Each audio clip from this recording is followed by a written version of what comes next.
Rasti u jaslama dječjim, rasti i cvjetaj zemljo radnih ljudi, i neka mir nad tvojim ljudima vlada,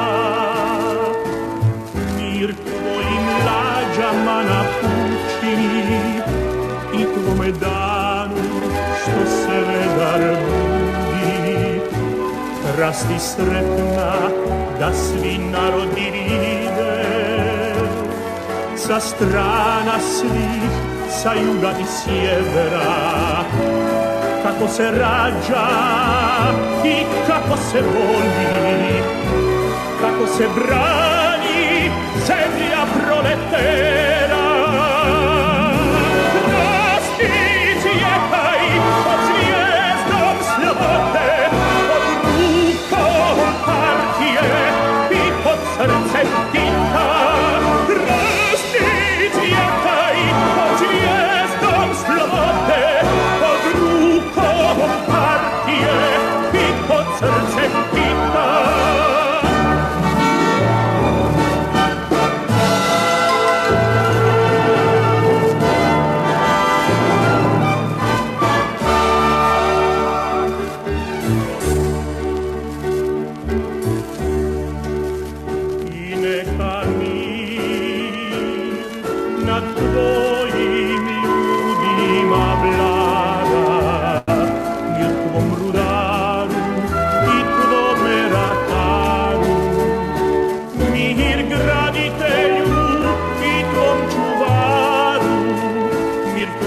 Sreći u vodi i u zraku, u pjesmi strojeva i u sjaju žita.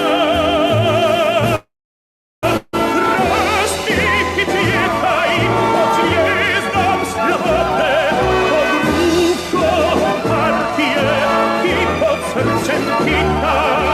Rasti i cvjetaj pod zvijezdom slobode,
Nas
เข้ามาเต็มที่ดินแดนแห่งนี้สู้ตีลังกาเรือน้ำโลได้ท่าแดงทั่วแห่งหอนเสียสละสู่สนผ่าแพ้ไปลีเกตทอดปล่อยนี้รักษาศักดิ์ศรีเอราสมีไปในทั่วแดนลาว Nel suo bacio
Good evening, everybody, and welcome.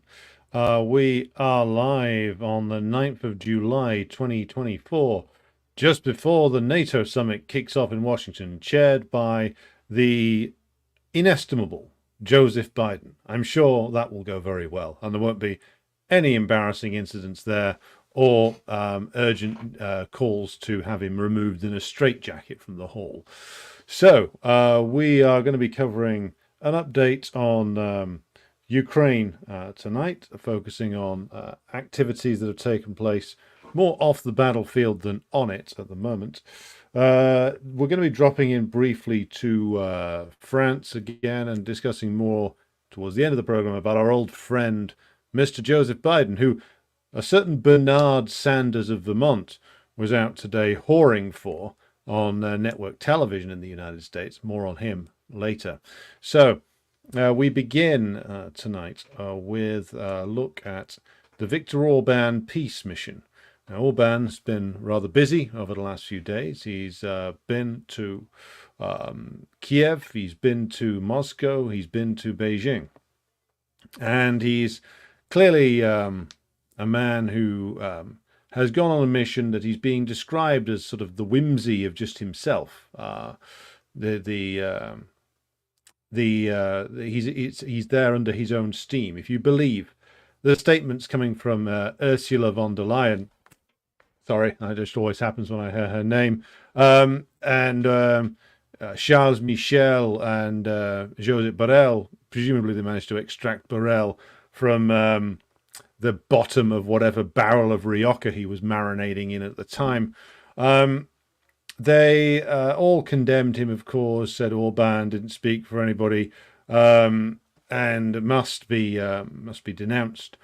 But Orban's mission, coming as he, of course, takes up his position as part of the EU structure, with Hungary assuming the presidency for the next 6 months, should be seen, I think, far more as a, shall we say, an investigatory mission undertaken by Orban, because he's the only one who has the necessary connections with both, with both the Russian government, that he has an open door to the Chinese government due to the very extensive amount of business that is done between the two countries, and the very extensive commercial and cultural ties that have been established between Hungary and China. And of course, he's able to go to Kiev as well and sound out the coke fiend there.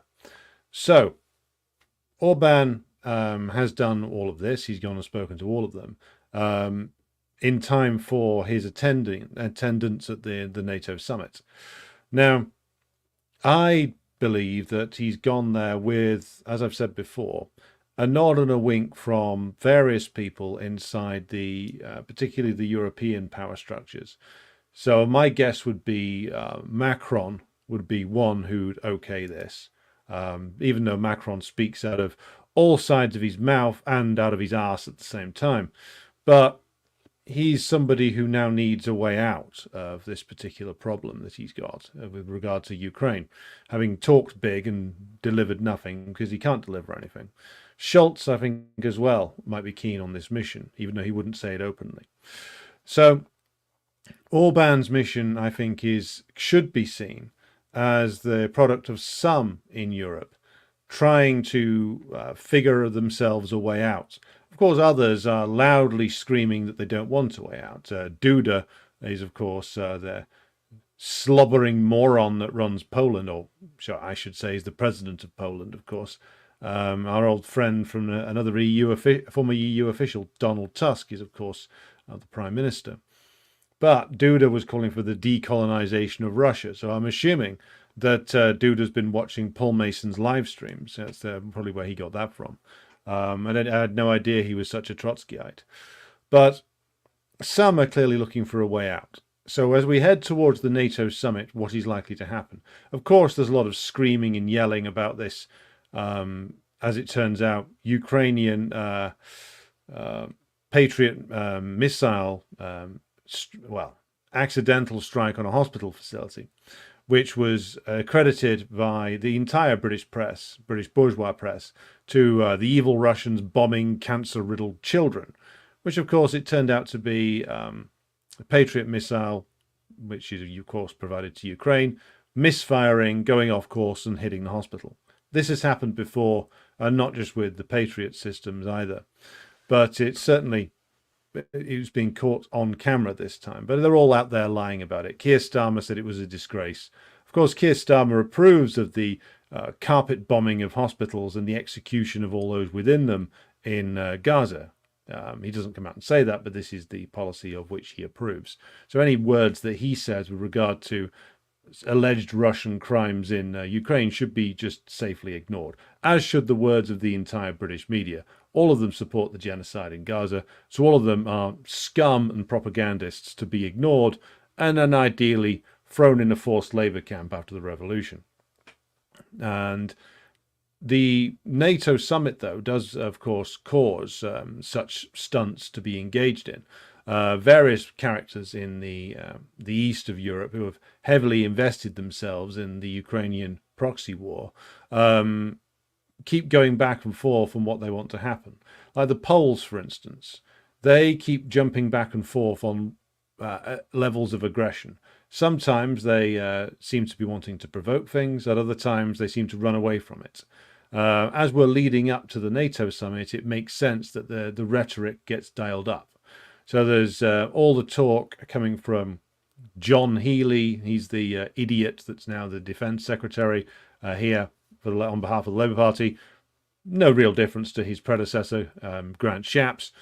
He will continue exactly the same policy, as he made abundantly clear when he went and presumably did a few lines with Zelensky in a club toilet in Kiev.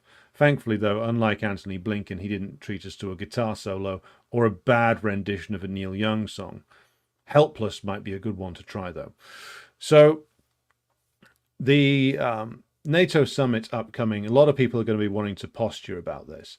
And this includes, of course, our own beloved new leader, Sir Keir Starmer.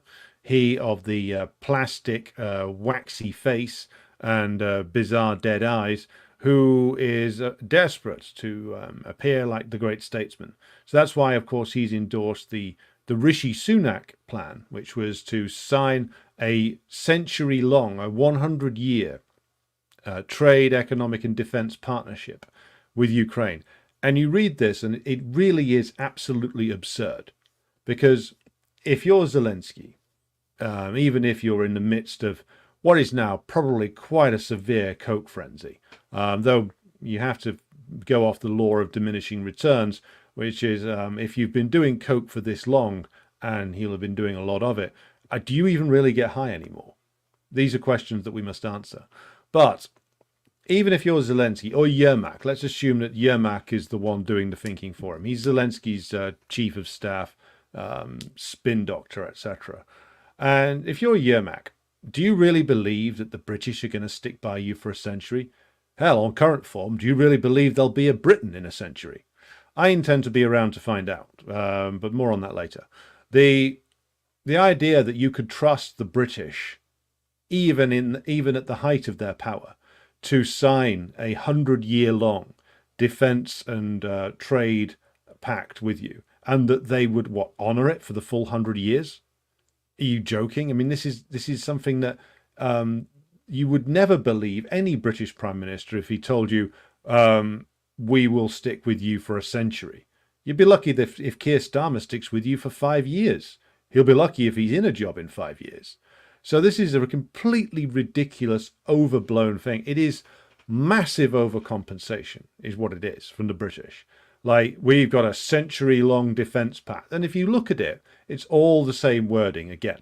All the same wording that they always use on this, which is, we will defend Ukraine. And Ukraine, by the way, is now committed to defending Britain. So I don't know how that's going to happen. Is the Ukrainian army going to march west? How's this even going to work? But it's the same weasel wording as always, which was, if Ukraine is attacked in the future, we will come to its aid. So the only reason this has been signed, other than to, of course, further the the looting of Ukraine by British corporations, which I'm going to do some more research on, is to make it look as if the government here is doing something. Make it look as if Zelensky, of course, has got a big win. He's got a century-long trade and defense pact out of the British. You know, wow. You know, maybe they'll be able to dispatch all 8 British active duty soldiers over there. So a meaningless gesture, but one which has to be understood in the context of the upcoming NATO summit. There's going to be an awful lot of meaningless shit said, but the most consequential statement has already been made, and it was made by the office of the President of the United States, which is that Ukraine's too corrupt to join NATO. They've already ruled it out. You know, the idea that Ukraine would ever join NATO, or Georgia for that matter, no matter what Saakashvili might have thought at the time. The idea was always that it was going to be dangled in front of them, as was EU membership, in order to further control that was being exercised over them. Now, and what we have to consider here is what the actual purpose of this whole exercise was. The whole exercise was designed to turn Ukraine into a battering ram against Russia, and then hopefully engineer a regime change operation in Russia itself once the NATO-trained Ukrainian army stymied the Russians enough on the battlefield, the sanctions hit, the Putin regime got destabilized, and the whole thing fell apart, and then the West could swoop in with their, I don't know, President Navalny or something. Again, we were repeating what we've said before, but it bears repeating. So this was only ever designed to manipulate the Ukrainian rulers. And the Ukrainian compradors, of course, went for it in a serious way. And so there were the idea that they were going to usher Ukraine into NATO at this upcoming summit is a foolish one. No American president was ever going to agree to that, because no American president, even now, can afford to have the American armed forces marching off to war with the Russians. They can't. The whole point of this exercise was to, as Lindsey Graham and others have said, get a good deal by having Ukrainians do the fighting and the dying. So the upcoming NATO summit, to conclude on our discussion here, will produce 2 things. One, Orban will probably get called every name under the sun by Kaja Kallas and others from the Baltic yapping dogs. But really, the whole question here has to be looked at in terms of like, well, what piece of PR are they going to put out? So the British PR will be the 100-year-long defense pact. Okay, great stuff, guys. The French don't have a government at the moment. In particular, they have Macron trying to put one together. So he will turn up there and claim he's in command of the situation, even though he's very much not. The Germans will turn up and Scholz will just be humiliated by Biden. The Italians will back whatever the hell it is the Americans are selling. And we will come out at the end of it with probably a new big announcement. And the big announcement will be Ukraine is on a path to NATO membership. The path stretches far, far into the distance. In fact, it stretches so far into the distance, it's come right back around us again, and he's hitting you in the arse. So what it'll be is they'll announce a series of new bureaucratic measures. Ukraine is being integrated into NATO systems. Ukraine is being streamlined. Its governmental processes are being gotten ready for NATO membership. Ukraine is on the path to NATO membership once it's eliminated corruption. Well, eliminating corruption from Ukraine would be almost as impossible as eliminating corruption from Britain. But again, once Ukraine's engaged in this process, if the war does continue beyond the next 6 months, which is doubtful, then there'll be another objection. Ukraine is still too corrupt, or Ukraine needs to improve its democracy, its practice of the rule of law, and its fight against climate change. Once it's done all that, then we can talk about it. We can talk about it joining NATO. What they will announce is a series of measures which are designed to make it look as if they are doing more for Ukraine. They, of course, are not. What will the reality be? The reality coming out of this summit that will take place over the next few days will be that they won't be able to agree on anything. The Americans will block any attempts to push Ukrainian NATO membership. The Eastern European idiots like Duda and the Baltic yapping dogs who are in favor of these things can't possibly be in favor of it because they think they can fight the Russians and win. The only way they can be in favor of it is, of course, if the US does all the fighting for them. But of course, the US isn't going to do that. The purpose of these Eastern European vassal states is not to do anything other than act as ultimately, if they needed them, cannon fodder for the United States, that they would fight so the United States doesn't have to. So herein we will see a repeat of what happened in July of last year, where just after the launch of the great big offensive and the Prigozhin coup, which got everybody excited, Zelensky found himself at a loss at that NATO summit. He found himself without allies and not knowing what to do. And he will find himself in the same situation this time. They'd better get hold of some really good coke for him, because it's going to be a massive disappointment. Now, so always read the announcements coming from these things, because beyond the headlines and beyond the photo calls, what really lies at the heart of the NATO policy when it comes to Ukraine is consistency, in that they consistently can't agree on anything further. They all agreed that the war was a good idea as long as it was outsourced, and they all agreed that they wanted to see the downfall of Putin and the destruction of the Russian Federation. Now that's not happening. They don't know what to do. And so their only agreement will be they prop up Zelensky, they announce a load of new big weapons deals and more aid for Ukraine, debt relief, keep the lights on in the Kiev government buildings, etc. And ultimately they'll not do anything else other than that. The whole aim will just be prop up the Ukrainian government. They were thinking about getting rid of Zelensky, but now they can't. And keep the war going as long as possible. For the cynics within the Biden administration, they don't really mind if it ticks over until after November and then collapses. But as long as something can be kept going until then they'll move into what they always planned to do, which was terrorist campaigns inside Ukraine if the Ukrainian state does collapse and if a surrender is forced. Either way, the war will rumble on. Thousands upon thousands of Ukrainians and Russians will die, but ultimately the Kiev regime will be destroyed completely, and NATO will not be coming to its aid, no matter what the fevered imagination of Zelensky cooks up. So let's pause now for some questions and comments. Grassy Knoll. Good evening to you. Svetlana, comradely greetings to you in Moscow. Two Sugar says, lots of clips of Labour MPs standing on construction sites wearing high-vis vests and hard hats, something we usually see before the election. Yes, the Labour Party unveiled its housing policy, which was exactly the same, almost to the letter, as the Tories' housing policy, which is they confirmed that they're not going to be building public housing. They're going to be essentially trying to bribe the private sector and the property developers in the private sector to build more housing by relaxing planning laws, which means you get more poorly planned developments on previously restricted land.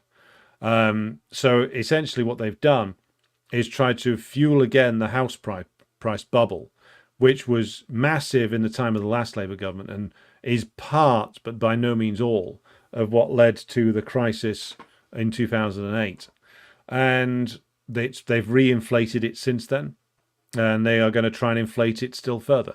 Like literally the only ideas that these people have, and they're not their ideas, these are ideas that are handed to them by various think tanks funded by, banks with a lot of interests in housing developments.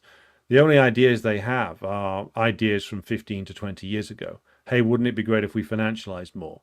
Wouldn't it be great if we privatized more of the NHS? See Wesley Streeting's recent comments for that one. And so it just confirms everything that we knew was going to happen is happening, which is these people do not have a plan for doing anything other than maintaining the parasitism that defines the British ruling class. Maybe they will tinker around the edges with a couple of things, but most things are just going to be run like Sunak ran them, which is that the people at the very top at the moment, they just want to make sure that their ability to extract profit continues uninterrupted. And that means basically stagnation, continued attacks on the working class, but largely it means stagnation. And this is the complacent attitude of the British ruling class. There's certain things they do want, like they do want back in the single market. They would like to rejoin the EU, but then again, the EU might not exist by the time they get around to that. But really what we're looking at is a government that it represents the interest of the British ruling class, in that all that these people think they need to do is rejoin the single market and then basically carry out the policy prescriptions of 2005. And that's it. And it is a mark of how absolutely divorced from the realities that most of the ruling class are in this country. Every single thing, it's just continuing the same way. Russia, war with Russia, we'll just continue it. We don't know what to do. We know we can't win, but we'll continue anyway. The Chinese, well, we'll continue economically divorcing ourselves from them, even though everybody knows you can't divorce yourself from the supply chains which come through China, which start in China. The EU, well, the only thing we're really angry about is leaving that. So let's try and rejoin it, no matter what instability gets caused on the way. Everything else, well, let's bring back the people who made the policies for the health service 20 years ago. So Alan Milburn, let's bring him back. Alan Milburn was another ex-Trotskyite, maybe not ex, who was a member of the Labour government 20 years ago, who was one of the pioneers of the private finance initiative and the drowning of the NHS in debt. That was one of his ideas, or one of the things he pushed the hardest. So he's back, advising the foul homunculus, Wesley Streeting. So this is, if people will say it's a government with no ideas, yeah, it is. It's a government with ideas from 20 years ago, which is what the ruling class wanted to get back to. They've had this mania within ruling class circles since 2016 that if they can just get over the Brexit thing, if they could just bury, the attempt at a social democratic rebellion under the useless Corbyn project, and bury Brexit and bury Boris along with it, then maybe we can turn the wheel back to 2016, because they were fooling themselves. And the coverage prior to 2016 in the media reflects this. They were fooling themselves before 2016 that they had recovered, that things were on the way back. Like they were getting like 1% growth according to government figures in economic growth prior to 2016. And a lot of that might have been manipulation. So it wasn't a recovery by any means. And by the way, some of them think that they can turn the clock back to pre-2008, but because these people don't understand their own system, they don't understand the fact that 2008 was a product of a massive crisis of overproduction. And the massive crisis of overproduction, of course, ended in the 2008 crash. But again, why were we in that crisis? Longer-term decline of British capitalism and the catastrophic decline in the rate of profit going all the way back to 1965. And again, why were we in that crisis? Wheel that one back to 52 years earlier, to 1914 and the outbreak of World War I, which was the manifestation of the current crisis back then of British imperialism, facing decline and being overhauled by the Germans and the United States. So our crisis in this country actually goes back a very long time. Every single thing they've done from 1918 onwards has just been to try and delay the moment of crisis. Sometimes they had to do concessions, then they rapidly withdrew those concessions, and then they've been trying to find ways to keep things going from 1965 onwards, the end of the post-war boom era. And so every solution that they have come up with has lasted between about 5 and 10 years. So we have the crisis of 66, 67 to about 86, the intense class warfare here that took place then. Multiple miners' strikes from the late 60s through to the mid-80s. And then, of course, you have, once the most organized and militant section of the working class has been defeated, you have the brief Lawson boom. All of this is accompanied by deregulation and further financialization, deindustrialization, asset stripping. Then they get the boom of the collapse of the socialist bloc and are able to cash in for a few years. Not as much as the United States, of course, but a little bit. Enough to get themselves out of the early 90s recession. So we then look at an economic recovery that runs at about 3% growth per year between about 1994 1994 and 2007. So really, that's not that long. 13 years, with a dip in the middle for a brief slowdown in 2001, and then a further juicing up of the economy to bring us through to 2007 when things fall apart. So bursts of 5 to 10 years at most.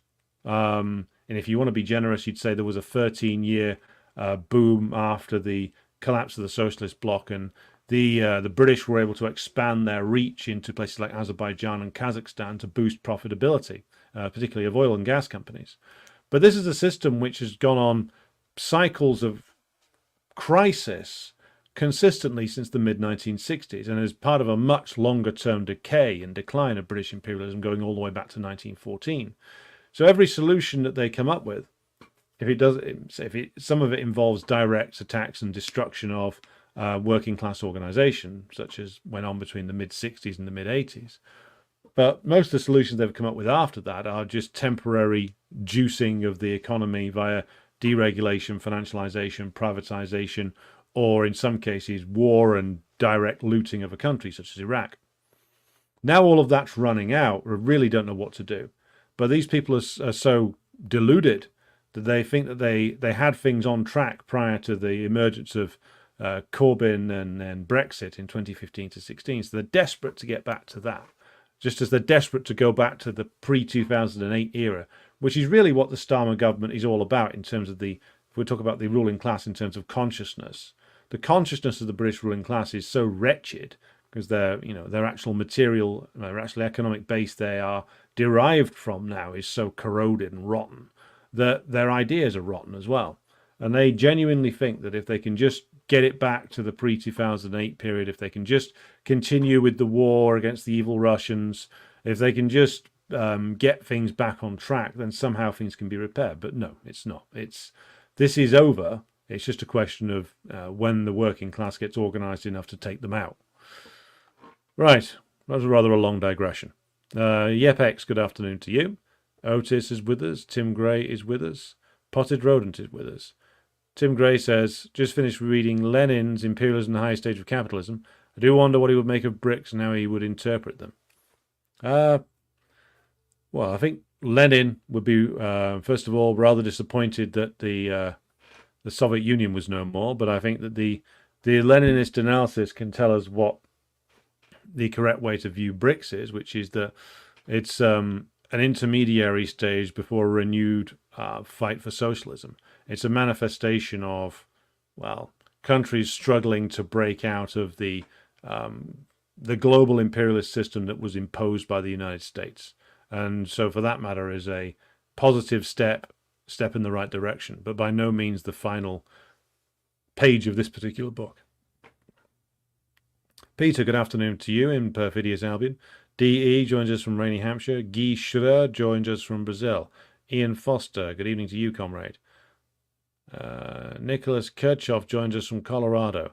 Austin joins us and says, all hail Comrade Starmer on the verge of creating a socialist utopia in the UK. I'm sure only a matter of time. He may be part of it, but not in the way that he expects.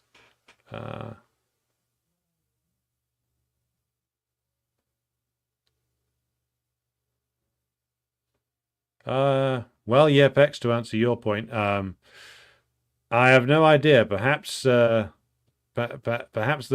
not taking up the invitation are unwilling to discuss differences. I don't know. Terry, good evening to you, comrade. Jonas, good evening to you. The England game is tomorrow, Austin. So, who are you rooting for tonight, France or Spain? Good evening to Sean in Cornwall and Cobra Commander. Robeson is with us. Hello to Slava and hello to Carolus Maximus. Hello to Jerry. Good evening to Abtin in Comprador, Sweden. Davy, good evening to you. Robeson asked, why did the CPG-BML not field any candidates in the recent UK elections? Because we found it more productive to back anti-imperialist candidates who were already standing. So like there's plenty of Workers' Party candidates who were standing on a decent platform, at least opposed to the Gaza genocide, opposed to the Ukraine war. And so we thought that the better thing to do was to back them. And I think that decision has been justified by some of the decent results that came in. Communist parties, particularly those who are in the process of building themselves up, sometimes might find it useful to stand a candidate, sometimes not. This is a tactical decision that's taken based on what the objective requirements of the situation are and whether we will be able to take the party forward by fielding candidates and not just waste a lot of time and money on an election that wouldn't bear fruit when there are candidates already standing who could it would be better just to back them, given that the priority is defeating the Labour Party where we can, or where it can be done, and breaking the link between organised Labour and the Labour Party.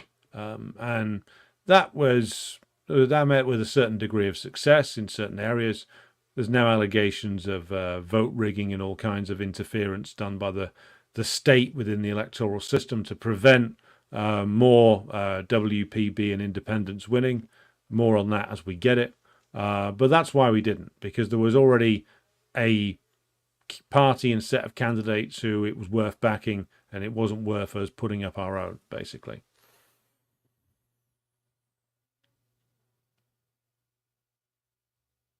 Abtin, glad you enjoyed the show on Iran and France, Iranian elections and the French election. Almir, greetings to you.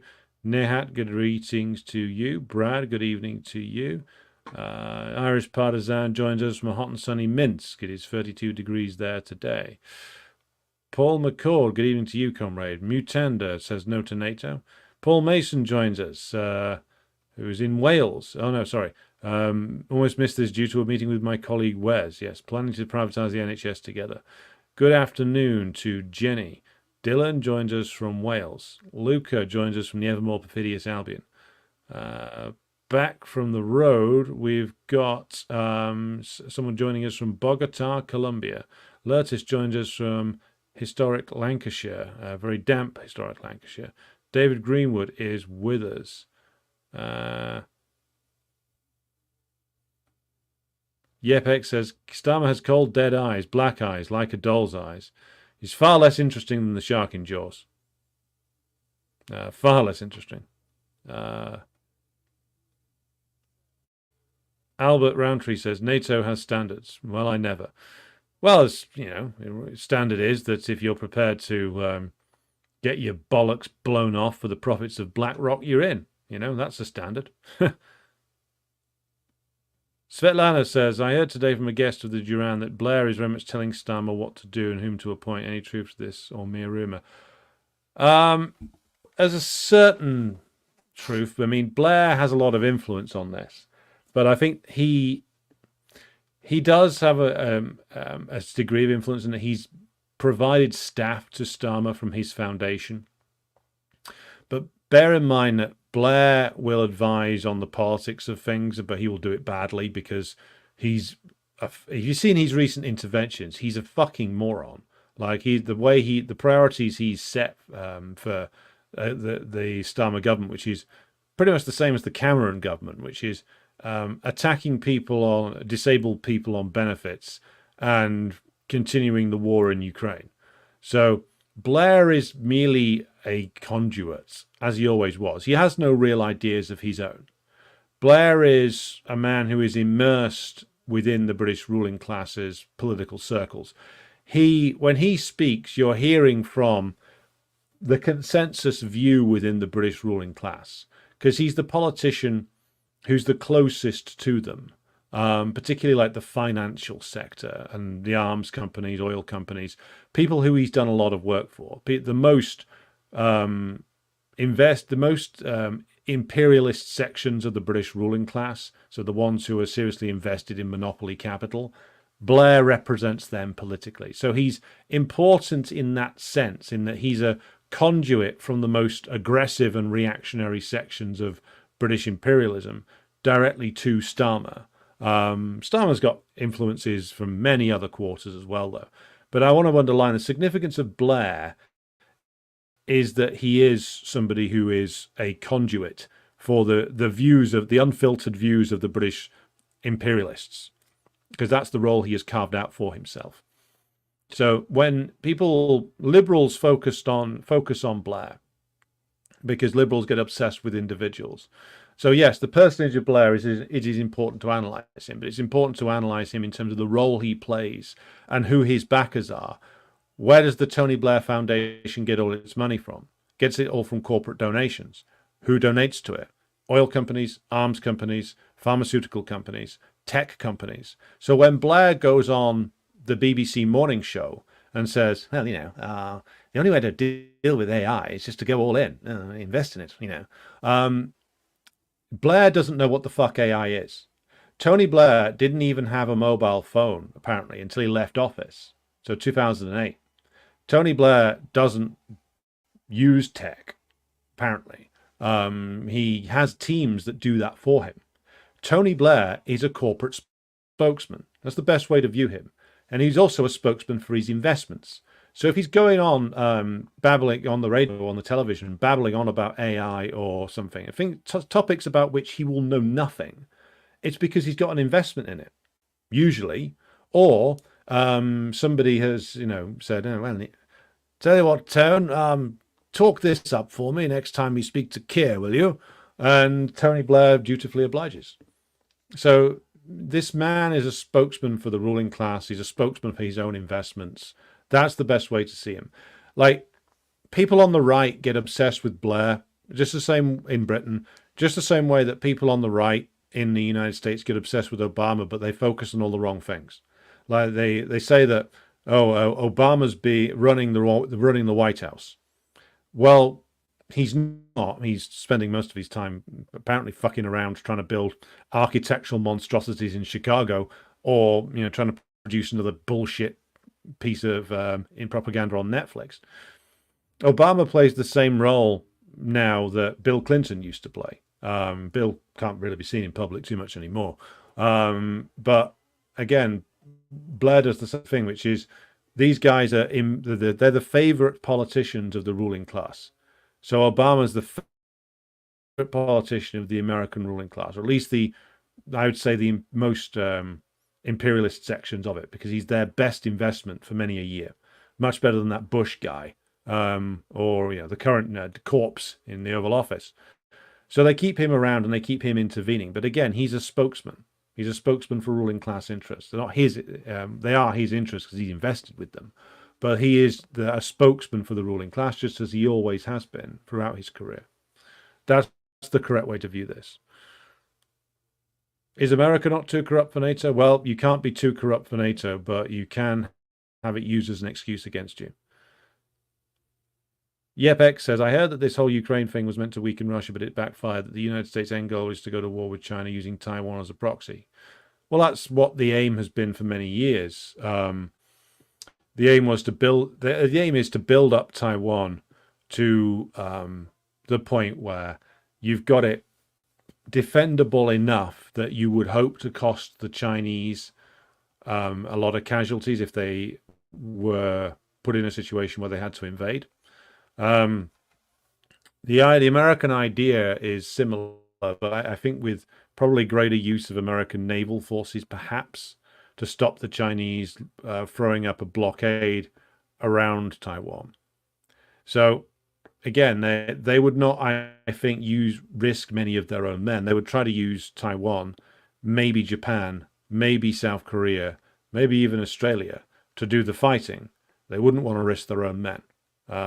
Again, the idea is, or was, try and bring down the Chinese system using Taiwan to do it, but don't risk too much of your own military force doing so. I don't think that's going to work either. So the same reason that Ukraine isn't working.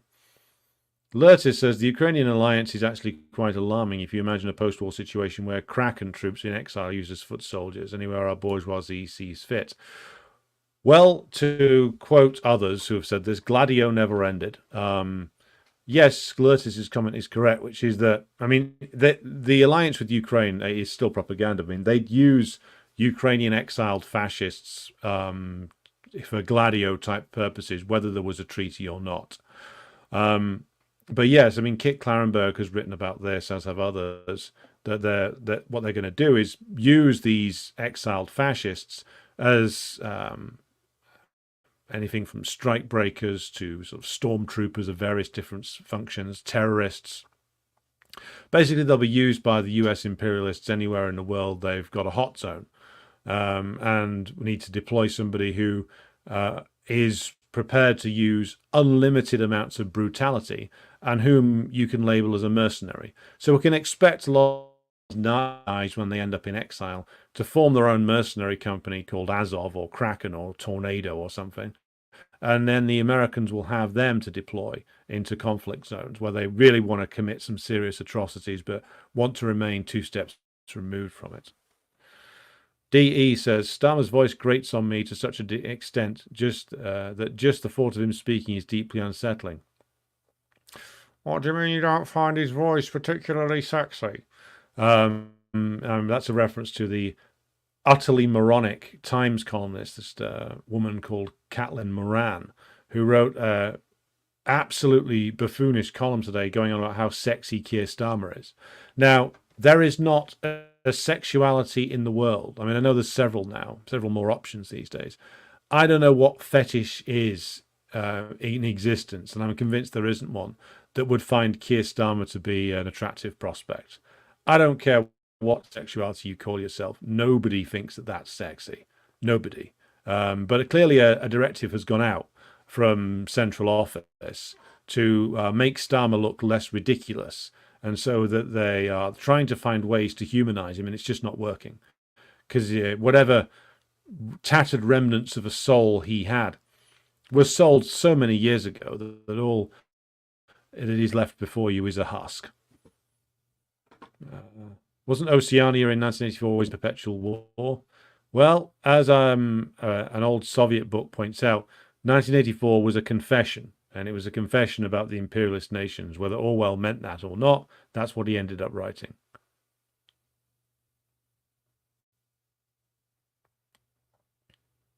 Abtin says, Keir Starmer was railing against Telegram in Parliament, but arguing for a ban of the platform. Yes, and that's another case of a man who doesn't know what the fuck he's talking about. You look at that clip, I mean, it's from when he was leader of the opposition. It's not from his time in government. He will be trying to do this. But again, you can see he's reading off a piece of paper that's been given to him. And that's not just notes. That's like an actual statement he's been given to read by somebody. So he has no idea what Telegram is. He doesn't run his own Twitter. He never has. But he's been told by his security state handlers that, well, this is the thing.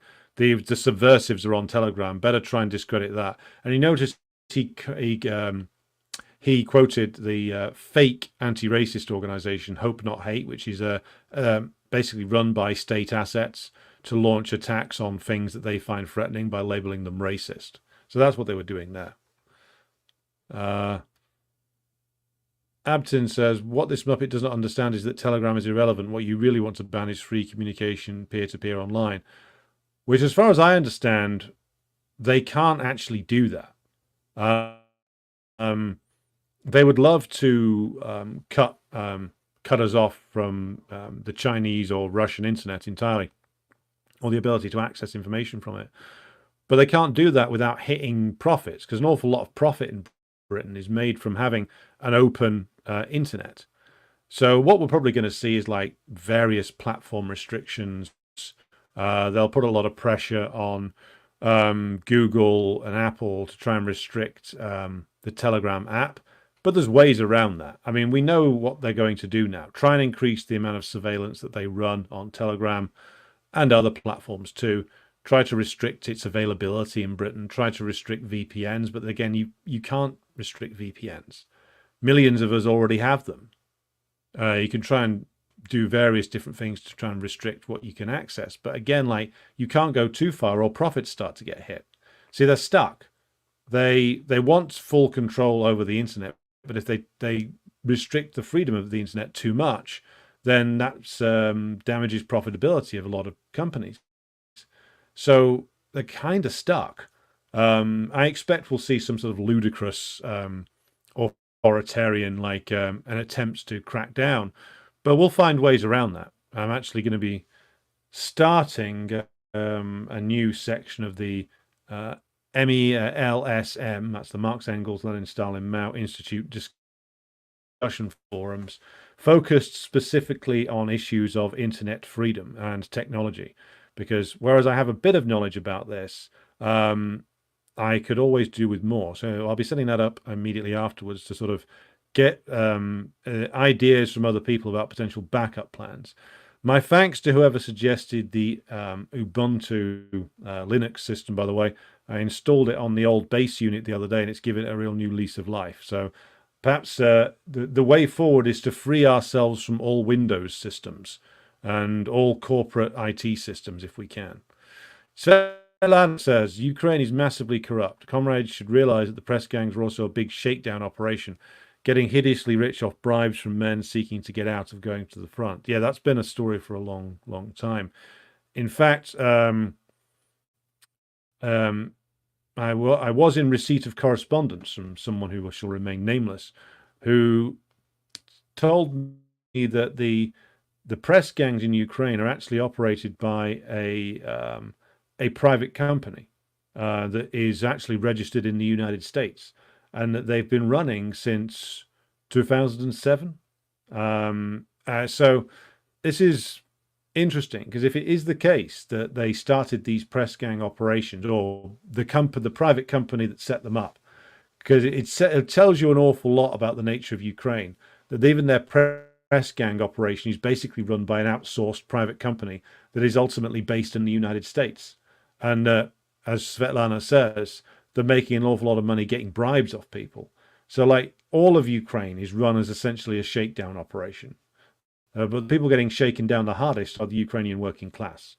May their vengeance upon those who have scammed them and murdered them in the Ukrainian comprador class be swift and merciless. Potted Rodent says, part of the plan of the proxy war is to have Russia pay the bill for rebuilding Ukraine. Maybe it is now. It wasn't originally. Originally, they wanted a rapid collapse, and they thought they'd get one, but they turned out to be wrong. I'll say more about that in just a moment. Sofiak is with us. Glad you're enjoying the program.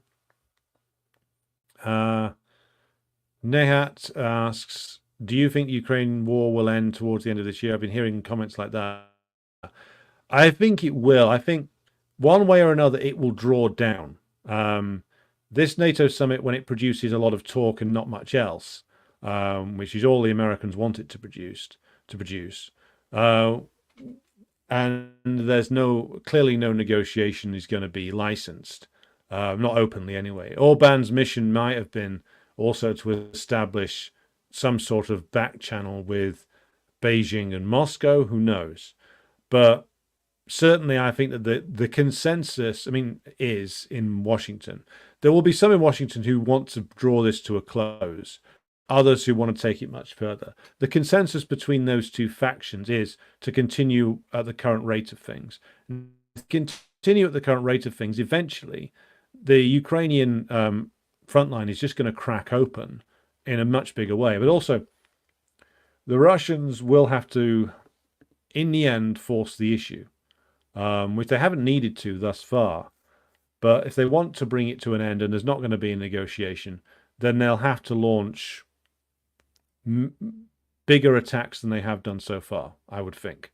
I could be wrong about this, but I don't know when that move would be, or whether they're counting upon the Ukrainians just collapsing if they just keep the pressure on.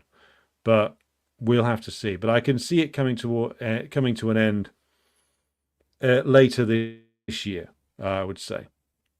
If I had to guess, I'm not going to say all be over by Christmas, but I think the current what we'll see is that the open war phase will come to a close.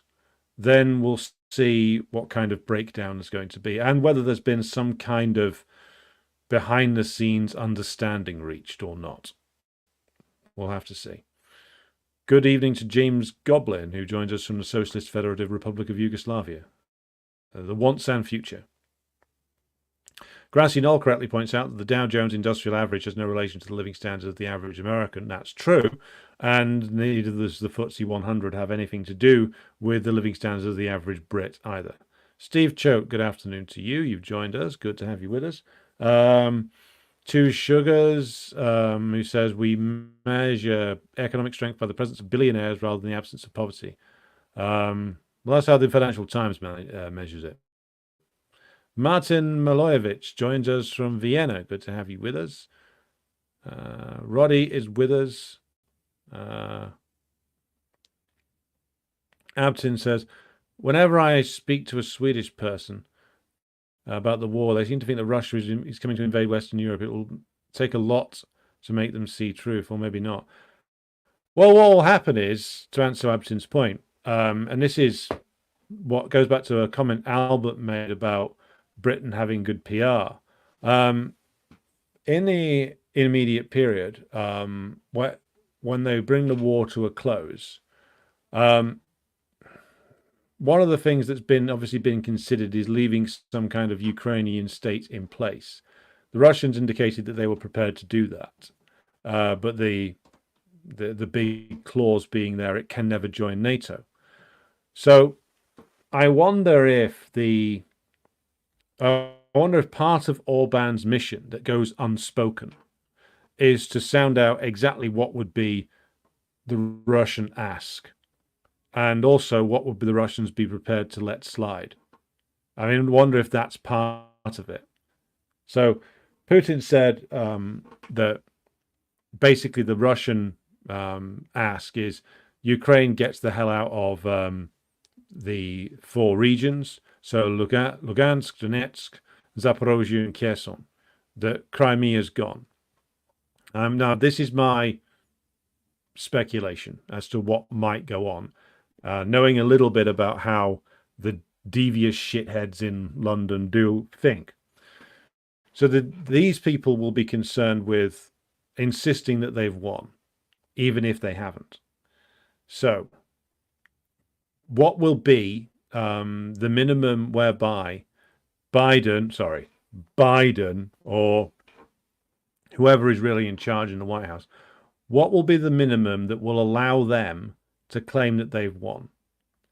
So if we get to a situation whereby the Russian demands for either Ukraine to get out of the 4 regions or having Ukraine been pushed out of the 4 regions, if at that stage, when they've gained control over the 4 regions, then they make the demand again to Kiev to surrender, essentially, I'm wondering whether at that point the Americans step forward to Zelensky and go, hey, look, Vlad, this has been great. You've done real well for the last 2 years, hanging on like that. It brought tears to my eyes. But this is over now, and we've got a wonderful place for you. It's just next to Juan Guaido in Dictators Row in Florida. So come join us there. But this is over. Essentially, then they retire Zelensky. They put somebody slightly more credible in place. And they declare then that Ukraine has won. And then they declare that we have beat the vile Putin. He wanted to invade all the way to the English Channel, don't you know? He wanted to take Sweden. He wanted to take Finland. He wanted to have a hybrid empire that was run on a combination of Orthodox Christianity, early stage Bolshevism, and probably like some sort of reference to Genghis Khan as well. That's what he wanted to do. He wanted to take all of Europe, and we've stopped him. He's owned 4 Ukrainian regions. And Ukraine prevails. By the way, there's been new presidential elections, and Zelensky has agreed not to stand. And isn't it great? Ukraine's got a democracy. It will join NATO in 500 years or something like that. It's on the track to join the EU. Repeat. Drop Ukraine out of the news. Never recognize formally Russian control over the four regions. Always claim that one day that they will return to Ukraine, but we must now focus on rebuilding Ukraine, and that one day we're confident the blue and yellow flag will fly over Sevastopol again, etc., etc. But now we must focus on building up ourselves in terms of our defense ability and focus on stopping the dreadful, dastardly Xi Jinping from stealing our chips. Maybe that's what some of them have in mind. Reach never a peace agreement, never a negotiation, but an understanding that essentially, okay, we tried to destroy your whole country and it didn't work. So should we leave it there? But of course, they won't leave it there. They'll continue to run terrorist operations and various different things inside the four regions. And that might be their plan. Make loads of noise and look as if you've won, when in actual fact you haven't. When in actual fact, the war that you were saying that Putin was going to fight was something that the Russians never had in mind. So create a war that's a fantasy vision of the war, declare that you've won that war, and then try to get everybody to ignore the fact that you've lost the actual war. That might be the strategy. Yep, X says, I have a question regarding BRICS. Do you think that BRICS could possibly turn into something akin to NATO that focuses on uniting victims of US imperialism, NATO, and does it right back to the US? I wouldn't put it that way. Look, BRICS is one part of some interconnected organizations. You have Shanghai Cooperation Organization, which Belarus has just joined. You have, of course, Eurasian Economic Union. You have Collective Security Treaty Organization, which Russia is at the heart of. You have the CIS, the formal inheritor of the USSR. Not that it's up to much, of course, but might become important in the future. Now, the BRICS contains countries that are actively combating US imperialism, but it also includes US imperialism's collaborators, such as Egypt under the al-Sisi regime, such as the UAE, such as the Saudis, who are now trying to do a Janus face on us, but still are very heavily invested in US imperialism. So what BRICS is, or more to the point, what the overlapping multipolar world organizations mean, is that it's the space being opened up for a more coherent challenge to US imperialism.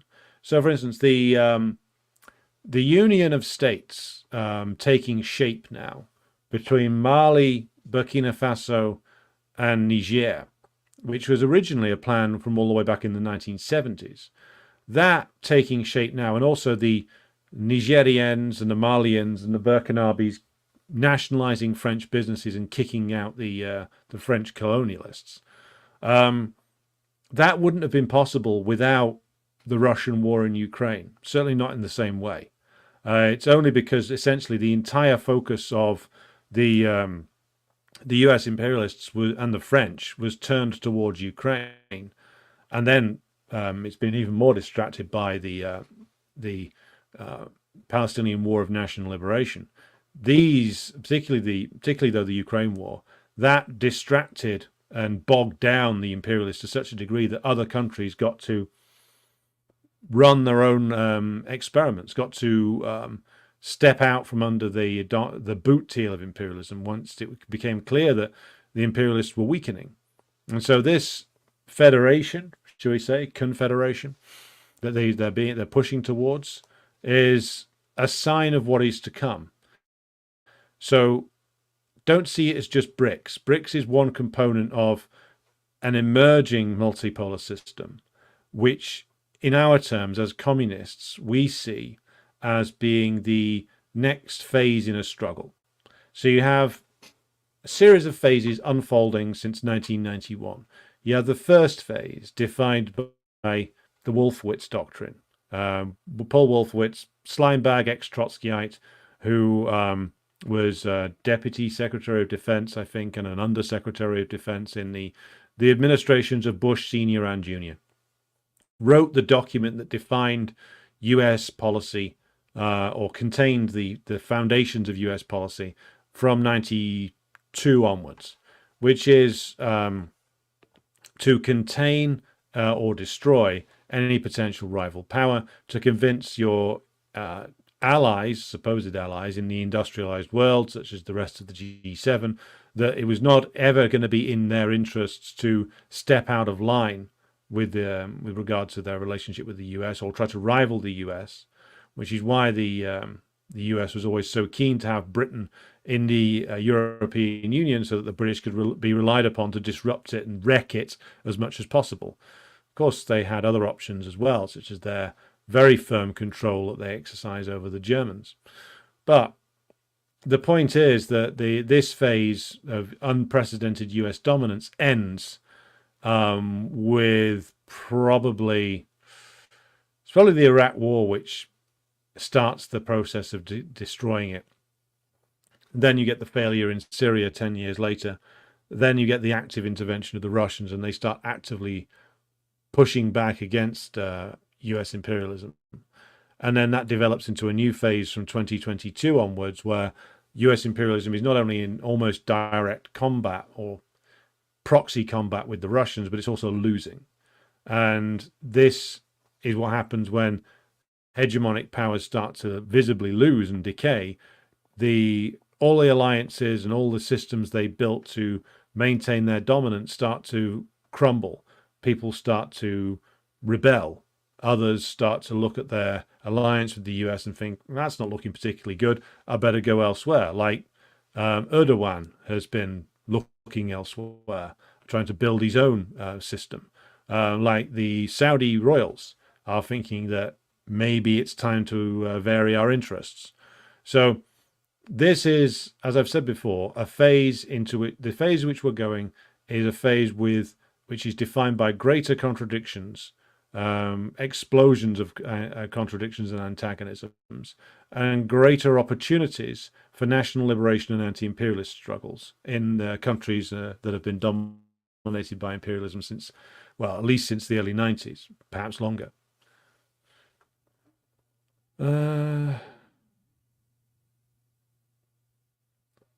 Apparently Spain have gone ahead. Interesting. Well, on the NHS privatisation question Irish Partisan raises, this is just confirmation of what their policy is. The NHS privatisation has been their policy for decades. They've been doing it since the late 90s. And they never really opposed it when the Tories did it. Streeting, who's the homunculus who runs the health department now, if questioned about it, and he has been, will say, we're never going to compromise on the NHS being free at the point of delivery. What he's going to do is he's going to basically, by carrying out more and more privatisation, which the Tories were doing as well, it's just an uninterrupted process. From Tories who come up with a lot of the privatisation ideas, to the Labour Party who took them further, to the Tories who took them even further, and the Labour Party takes it further again. It is complete consistency. And it's complete consistency because these are the demands of the ruling class. It's useful that Streeting's come out and openly admitted it. I suspect he'll issue another statement tomorrow denying he's going to compromise the principles of the NHS, but we must put more private sector dynamism in it, etc., etc. The thing that they're going to find incredibly difficult to do is introduce things like health charges. They're trying to find other ways around that, and I will be getting people back on the program to talk about that in the near future. William Moore, good evening to you, and good evening to Alan Smith, who says, when I was a young, naive, anti-Iraq War American, I was shocked to learn the Labour Party was not a right-wing party. The Labour Party was always an imperialist party. I mean, read the book by my party, the CPG-BML, called Britain's Perfidious Labour Party, or the longer version of it by Hab al-Bra, labelled Social Democracy, the Enemy Within. It was always an imperialist party. It was always a party run by the Labour aristocracy, the trade union leaders, and a party that was really looking to collaborate with British imperialism from day one. And it's never changed that. It's never changed that nature all the way through. It's what it's always been. It's always been anti-worker. It's always been pro-imperialist. And it's always violently defended British ruling class interests from workers at home and fighters for independence abroad. So it hasn't changed, not all that much in 100 years. It's become more anti-worker and more pro-bourgeois, openly so, in the last 30 years, but the nature of it hasn't changed. Nikolai Kappa says, my 5 cents, if we will have peace signed, because most of the people act like thugs right now, peace agreements might be broken, as well as hit on the economy because thugs want war. Are you referring to the Ukraine war, I take it, if you can clarify? Okay, Sea of Kronos appreciated the Blair impression. Well, maybe we'll do more of him in the future. Blair's quite easy to do if you're English, because all you need to do is just sort of... Because he's actually... The thing is, Blair's actually Scottish. He grew up in Scotland. He was born there. But he eliminated his accent into sort of generic, posh English. And it's a style which is... It's an affected... matiness and niceness that he's trying to do, but he's such an absolute psychopath that he doesn't carry it off very well. So you've always got to do the mad eyes when you're doing an impression of Tony Blair, like, hello guys, don't worry, I'm a nice guy. I only killed only a million. Have you seen my business card? That kind of thing. Zain Mudassi, yeah, I mean, I've seen him telling Sama to embrace AI. Of course he has. He's probably got interest in it. But bear in mind, Blair's always been... I don't think he understands technology very well, but he's very convinced by tech solutions. Bear in mind, he went to Singapore in '94, Blair did, and was very impressed by it, not understanding the nature of Singapore at all, of course, and thought he could bring it back here. There are various different methods. None of them worked. Like his so-called security state that he tried to build didn't work. This won't work either. Look, Blair, when he speaks, he's nowadays just speaking for various business interests that he may or may not have shares in himself. He is to be treated as, again, like a spokesman for the ruling class and various different business interests. That's all.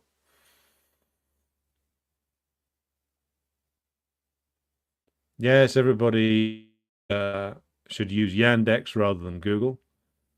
Albert says Blair is the voice of a constipated ventriloquist, or is that Starmer?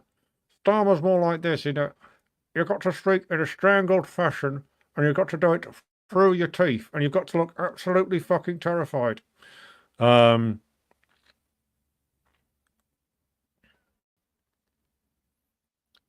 Smith says, I love Isaac Asimov's negative review of 1984. He said, if you have a conversation with a moron, 1984 will inevitably be mentioned. Isaac Asimov wrote, of course, far better books than 1984. For person-to-person messaging, look up Noster, says T.G. Wilson. Okay. Martin Milojevic says, Home Not Hate is also used to give intelligence assets like Tommy Robinson street cred in right-wing circles. That's very true. Home Not Hate and the other one, Searchlight, what was his name, the guy that ran that? Jerry Gable. All run by the state. Martin is right about Robinson. He is a state asset, as have most of the so-called far-right leaders. Most of these guys have got a criminal record a mile long, addicted to various substances, like Robinson obviously is. And such people with dirty secrets are very easy to manipulate. And plus, then you have another asset of the state, like Hope Not Hate, as Martin says, say, oh, this guy's dangerous. Look how dangerous he is. He's rebel. He's rebelling. He's public enemy number one. We've even sent him to prison for a few months. And then you bring him out again, put him back on the street. Strangely, he always gets funding to go to various places. And he's able to apparently live without working. Who knew? So, again, most of what you see in terms of what is presented to you as like far right, fascist, dangerous in this country is curated by the state. Has been for years. Again, like I would recommend the CPGABML party pamphlet on this from 20 years ago, almost 2005, during the BNP scare. BNP, British National Party, were like a sort of, they looked like a classical fascist operation. But one of the things that the party pointed out back then, quite rightly, was that, well, British imperialism is the center of like support for fascism. That's where it all comes from. So British imperialism in the form of, at the time, our old friend Mr. Blair had just been in the process, was in the process of aiding Bush and killing hundreds of thousands of people in Iraq. At the same time, Hope Not Hate and others as well, like the Trot organizations such as Unite Against Fascism, were going around telling people that the big priority was to keep the BNP out of power. Now, the BNP were, at most, a conceivable threat in terms of winning a parliamentary seat, maybe in one constituency. I mean, they got 2 Euro MPs on the old proportional representation system in 2009. But if you believed Hope Not Hate and the UAF, these guys were about to launch the Seventh Reich, a Reich so bad that it's got far more than Hitler behind it. But again, it was always bullshit. Like official anti-fascism in this country, whether it's run by Unite Against Fascism or run by Hope Not Hate, these are all ultimately state collaborators. Now, I've been involved in some anti-fascist campaigns over the years that were, much like these, tied to the trade union bureaucracy and ultimately tied to the state. UAF, one of its founding statements, was signed by David Cameron. David Cameron, former British Prime Minister, former Foreign Secretary, the man who did possibly more than anybody else other than Sarkozy to return Libya to a condition of slavery, have the open slave markets be reopened. So that guy signed the Unite Against Fascism statement. And this points to, again, we go back to the CPGBML analysis from 2005. Like, that's your collaborator, that you're telling us that Nick Griffin and his ragtag of drunk idiots or Tommy Robinson are the biggest threat in Britain right now, when we have sat in power David Cameron or Tony Blair or various other Labour MPs who have signed anti-fascist statements over the years, who have been responsible for the deaths of hundreds and hundreds of thousands of people, for the destruction of whole countries. And yet, in the perverse system set up by the Trotskyites and by the liberals, like, the danger is Nick Griffin, a guy who had, 2 European MP positions, or the danger is Farage, because at one point they were seriously suggesting to us that Farage was the danger. Whereas in actual fact, the people you are collaborating with, Mr. Official Anti-Fascist, they are the danger. They're the danger to people in the oppressed nations. They're far more dangerous than Nick Griffin or Tommy Robinson or, back in the day, John Tyndall.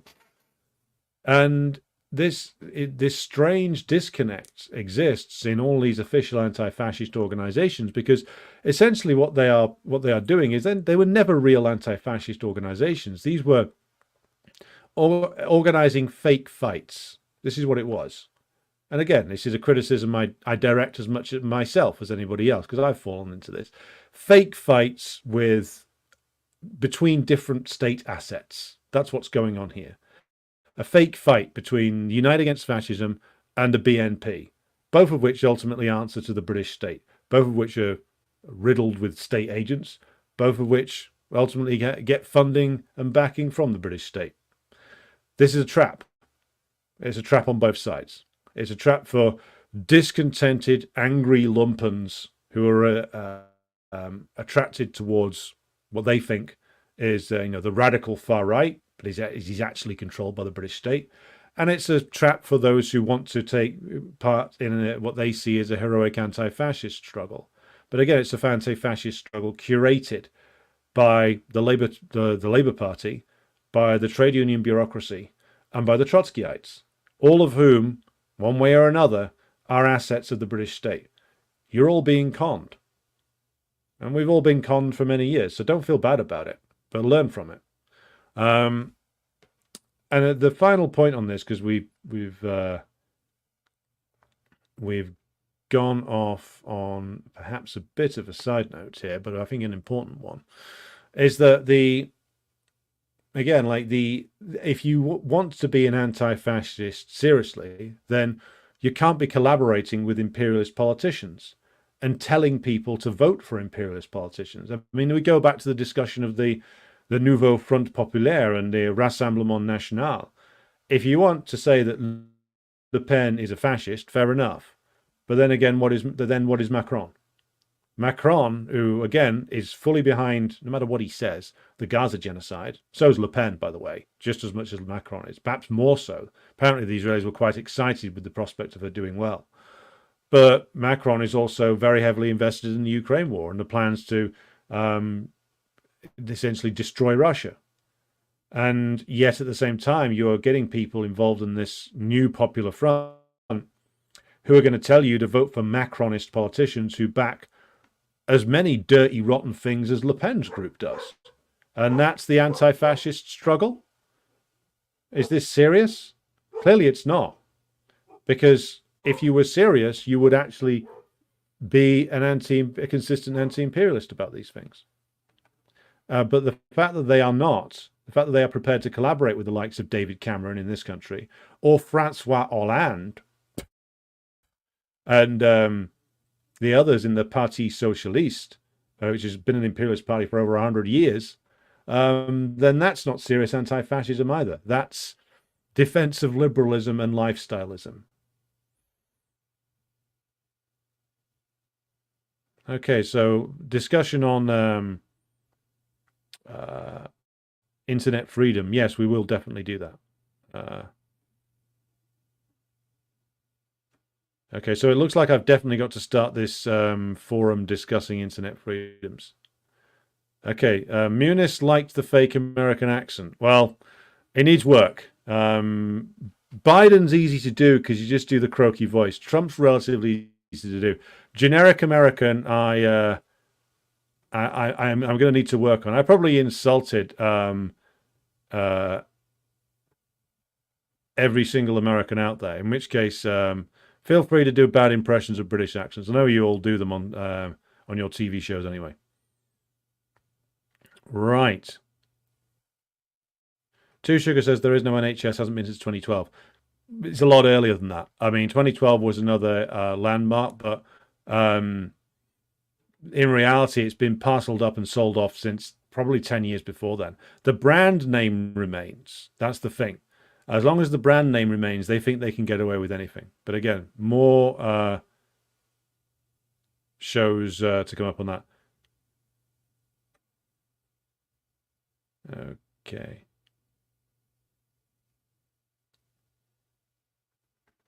Two Sugar says Tony Blair repealed Clause 4 of the Labour Party. This was a real socialist-sounding clause.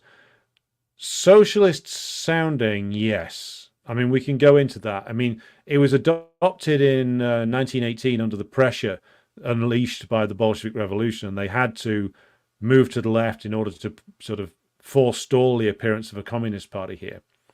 But it was always a bit of a mess. I mean, no Labour leader seriously attempted to implement it. It was replaced with some nebulous clause which committed to socialism with a dynamic market economy. Maybe Tony Blair was a Dengist. Oh, T.G. Wilson's asking for an impression of David Blunkett. That's pretty easy, because he's from just over the border from me. Well, look, I'm not saying I'm a racist or anything, but if you machine gunned all these people coming into the country, would you miss them? I don't think so. That kind of thing. It's relatively easy to do. Yes, the easiest way to meet feds is in your local anarchist meetup, or fascist meetup, to be fair. Sean says, yes, got to agree. The anarchist and anti-fascist movement was full of state actors. Always was. Yes, more impressions coming up tomorrow. Right. I have to log off for this evening. We didn't get through some of what we've got coming up, but I'll be picking this up again tomorrow. I think what we'll do is we'll have to do a slightly longer program tomorrow to fit everything in. So keep an eye out on the keep an eye out for the showtime tomorrow. I'll work it out tonight. Thanks to everybody who supports the show on Patreon and Buy Me a Coffee. More Patreon content will be coming up probably tomorrow. Until then, though, I will say thank you to everybody for tuning in. And please join me again in the morrow.